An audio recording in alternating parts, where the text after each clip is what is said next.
in the negatives. Whew.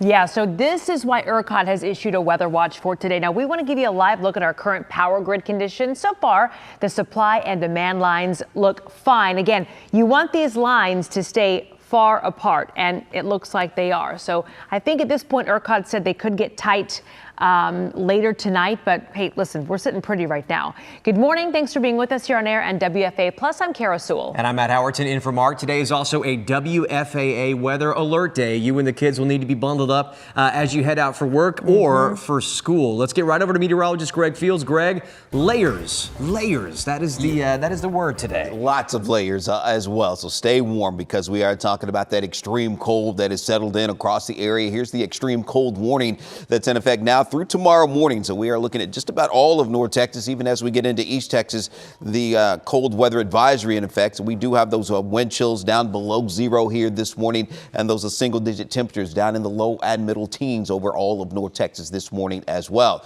Taking you on out to DBU right now, 15 right now, but look at that wind chill. -3 is what it feels like out there for you right now. We'll still see the cloudy skies and a few flakes of snow flying around, but again, that won't amount to a whole lot for us here as we go through the morning. But look at these wind chills around right now. -5 in Denton, -2 heading out to McKinney right now, and -1 heading over to Fort Worth. Even 9 below is what it feels like heading out to Mineral Wells. You can see that temperature change compared to 24 hours ago. It is over 30 degrees colder compared to what we were dealing with yesterday at this time. So a few flakes of snow, as I mentioned, have been flying around. But again, these are the dusty, dry flakes kind of flying around. Won't amount to a whole lot. No accumulations, no big problems out there on the roads. But yes, the little ones heading up to the bus stop, please do bundle them up. Hopefully they don't have to be out too long in the cold. You see around 8 a.m. we're looking at temperatures that will be in the middle teens with those single digit wind chills throughout the day. The heavy coats, the hats, the gloves, sweaters and scarves, all of that for today. You see around lunchtime today, won't be going outside on the playground, that's for sure. Temperatures only around 20. We will see some sunshine coming home later today though, but only around 29 degrees. So we're likely not going to get above freezing heading into this afternoon. We'll let you know when things do warm up though with that extended forecast coming up a little bit later. But now let's check on traffic once again. Back over to Brianda. Hey, let's do it. Thank you, Greg. So let's start off with a live look at 635 near Beltline. I'm not seeing any major incidents on 635 in this area or across the Metroplex. So that is good news there. I do want to pull up a couple more cameras just so you can see how the rest of our Metroplex is doing. So this is 20 at Houston School Road. You could see that congestion is starting to build up there in those westbound lanes. It looks like the eastbound lanes are moving along without any issues.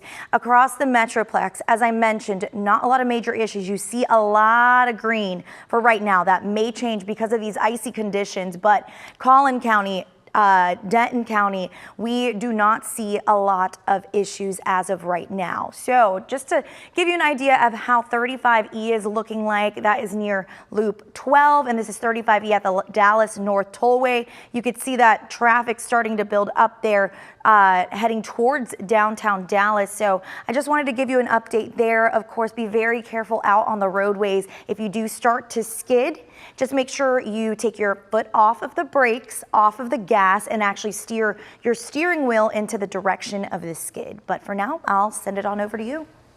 All right. Thank you, Brianda. Okay, good information. And despite the freezing cold temperatures, as we've said, class is still in session for many North Texas school districts today. Yeah, that means children will be need to be bundled up as they head to the bus stop. Tiffany Liu, she's live in Fort Worth. Tiffany, some parents say they're not exactly happy with the district's decision to stay open for that reason.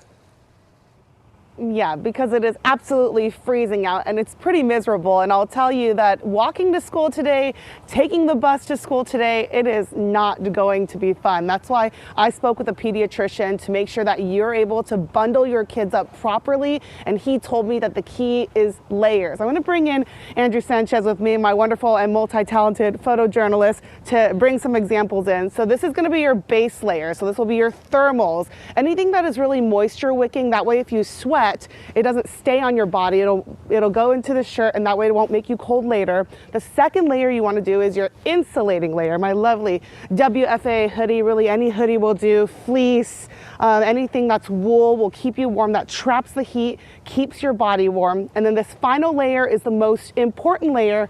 That's your outer layer. So this is going to be, thank you so much, Andrew. You are just wonderful. This is going to be your winter weather layer. This jacket in particular is sub-zero from when I lived in Iowa. I really should have worn that instead of this one because it is so cold out. But really, this is the most important layer you're going to want to wear, and it has to be waterproof as well. In addition to that, you want to make sure you wear beanies, scarves, gloves, socks, thick socks, and boots with good traction. You want to keep those fingers and toes warm because the things that you really want to prevent are hypothermia and frostbite. Those are the two things. So you definitely want to limit your children's activity outside today if you can. But for now, let's send it back to you in the studio. All right, thank you so much. Tiffany Liu with one of our more important fashion shows this morning to help keep you safe and also keep you warm. Just like school, many of you still have to head to work today too, and the roads could be a problem in some areas. Yeah, so crews wasted absolutely no time preparing them for any ice, and joining us to give an update on the conditions is Val Lopez from Fort Worth TxDOT. Hey Val, good morning. Morning.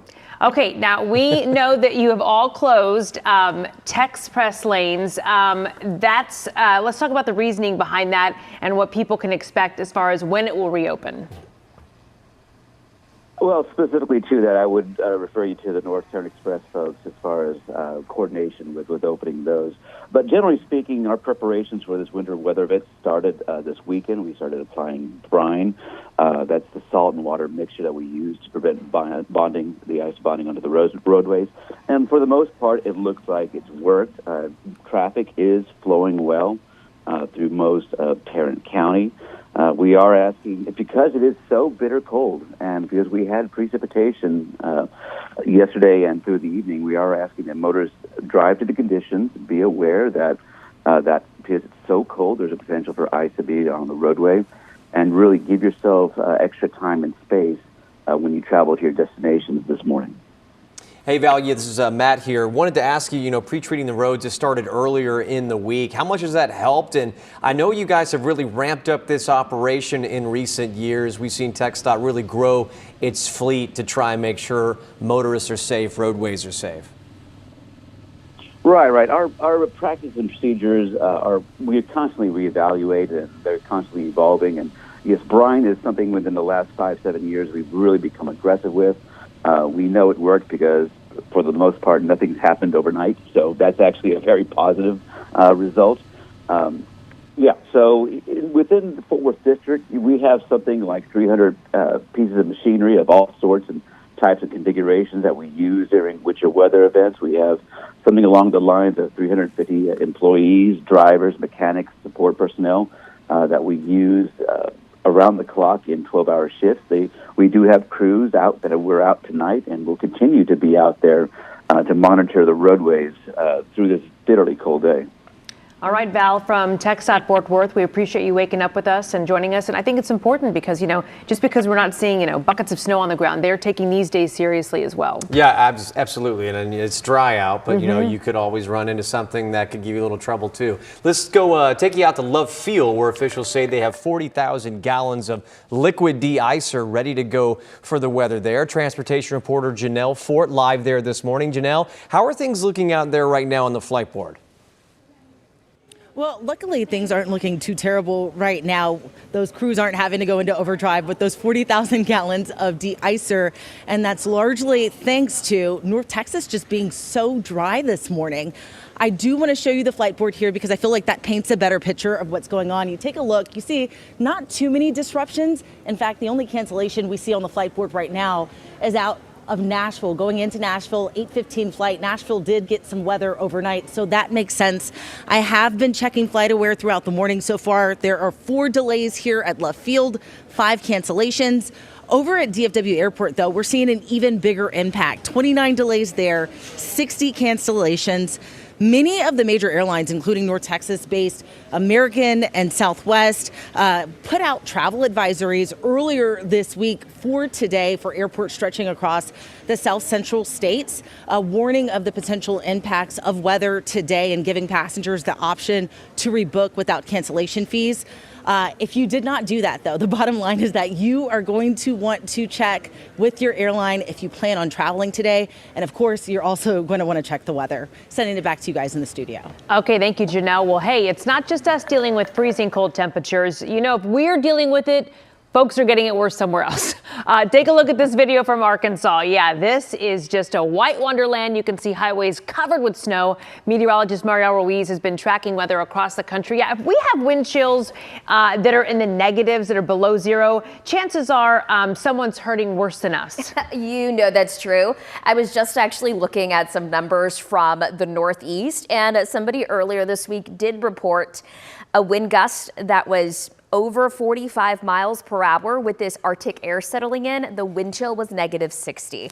So it makes our near zero wind chill not seem that bad, but I mean, the air just hurts at this point, right? Let's go ahead and take a look at some of the trouble spots, though. We're seeing a bigger band of snow right down the middle of Kansas into Nebraska, but really the trouble spot along our east, and that really does include areas of snow anywhere from Kentucky, Ohio, areas of West Virginia, even northern Georgia and Alabama. Towards the south of that, because temperatures are not quite freezing in the southeast along the coast, that's where we are seeing some of the heavier rain. So again, that snow heavy at times, especially in northern Georgia and across the higher terrain there in Virginia and along the Gulf Coast. We're seeing some of that heavy rain as well. So any flights that are headed east will be running into some trouble spots just due to low visibility and at times the high winds that are kicking in behind this front. So we'll notice a lot of this activity pushing off towards the east here for the remainder of the day. So this is not going to last for the next several days. So look at this. This is around 9 a.m. on your Wednesday. You see a lot of it pushing off. Yes, there will be some trouble spot, even a mix across areas of North Carolina where they could see some ice getting mixed in with that snow. But I got to tell you, the extreme cold warnings, not just Texas, it extends a huge part into the plains. We'll take a closer look at those numbers in the next hour, Matt. All right, thank you so much, Mariel. Make sure you have our free streaming app, WFAA Plus, so you can stay up to date on the forecast. We're going to have extended daybreak coverage starting at 7 a.m. with our traffic and weather team. You can download WFAA Plus to your smart TV. Pope